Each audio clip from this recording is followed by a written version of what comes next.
Polisi wano ku Central Police Station alaba koze ekiteekeeto kiddiridde nga bwe babategeeza nti obumenyi bw'amateeka bukyali mu kibuga era ababukola bamanyikiddwa wawe bali wawe batuula n'ekyokuba nti bakozesa ebiragalalagala so abavubuka abasukka mu 25 bakwatiddwa kuva mu bifo ebya Nedby Park, Arua Park n'Ekinnamwandu.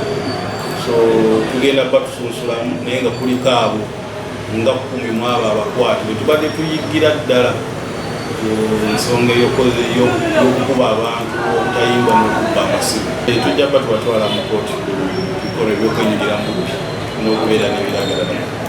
Ebikolwa bino byakweyongera mu maaso tuze tubikola sabbiiti ewedde n'eno tuze tubikola n'eddawo tujja kweyongera ddala okubikola ne mu Christmas mutuyingira tugenda kweyongera amaanyi okuba nti tukola ebintu tulaba nti abantu bayita mu nnaku enkulu nga tubalina kibakalagala.